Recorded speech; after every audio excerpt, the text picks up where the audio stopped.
السلام عليكم ورحمة الله تعالى وبركاته.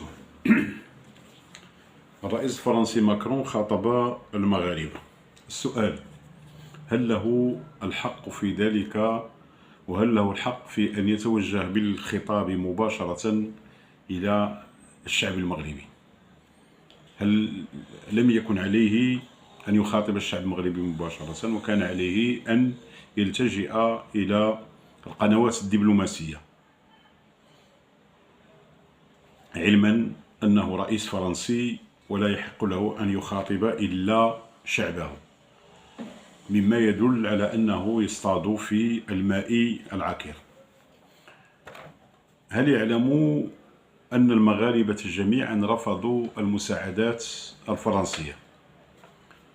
فرنسا المستعمرة التي لم تستسيغ طردها من إفريقيا، ولهذا فبعض الصحافة الفرنسية في منابرهم الإعلامية وفي برامجهم الإخبارية التي لم تعد تتحدث إلا على رفض المغرب للمساعدة الفرنسية، هؤلاء ينادون بإعادة استعمار إفريقيا صراحة ويصرحون بذلك.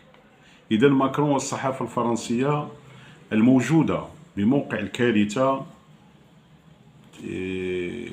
تقدم روبورتاجات ماكرة وخادعة تهدف من ورائها إلى خلق الفتنة والتفرقة بين المغاربة، بمعنى أنهم يصنعون فيديوهات وروبورتاجات يظهرون من خلالها أنه لا وجود لأي مساعدات ولا وجود لخدمات ولا وجود لأي شيء، وبالتالي فإن المغرب يرفض المساعدة الفرنسية ولا يساعد شعبه، وهذا بالطبع خاطئ، ويجب الحذر من الصحافة الموجودة في عين المكان.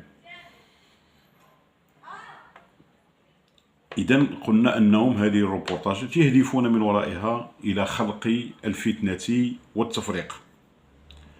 الصحافة الفرنسية وغيرها من الصحافة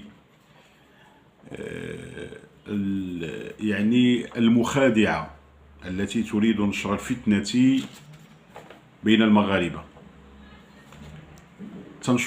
تصور ما هو سلبي، ونعلم أن في جميع دول العالم عندما تكون كوارث وعندما تكون فيضانات وعندما تكون إعصارات فهناك مشاكل بطبيعة الحال، لأن الحياة لا تصبح على حالها وعلى طبيعتها، لأن الكوارث تغير معالم الأرض، تغير كل شيء وتعيد الإنسان إلى نقطة الصفر.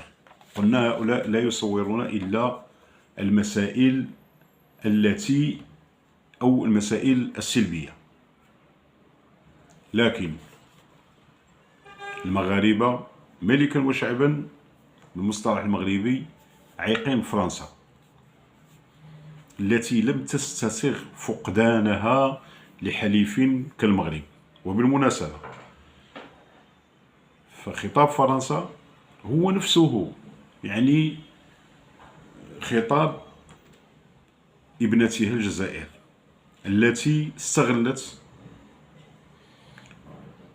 ما ورد في تصريح لوزير العدل على أساس أن المغرب يقبل وأن المساعدات موجودة والطائرات على أهبة الاستعداد للانطلاق إلى المغرب من مطار بوفاريك، وأنه في النهاية أننا تلقينا من وزارة الخارجية المغربية رفضها للمساعدات الجزائرية، واصطادت في الماء العكر كذلك، وقالت بأن هناك كتلتين في المغرب، كتلة تريد العلاقة مع الجزائر وكتلة الجزائر تصطاد في الماء العكر.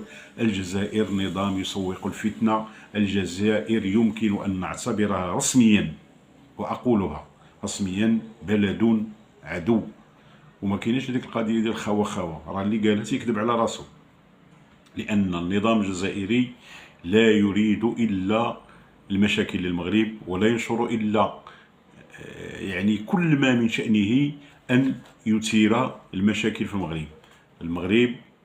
الجزائر تريد كذلك الركوب على هذه الكارثة من أجل النيل من المغرب، لكن هيهات هيهات. المغرب قوي بملكه وشعبه. المغرب قوي بقوة التحدي. المغرب قوي بشعار أن المغرب هو منبت الأحرار ومشرق الأنوار. السلام عليكم ورحمة الله تعالى وبركاته.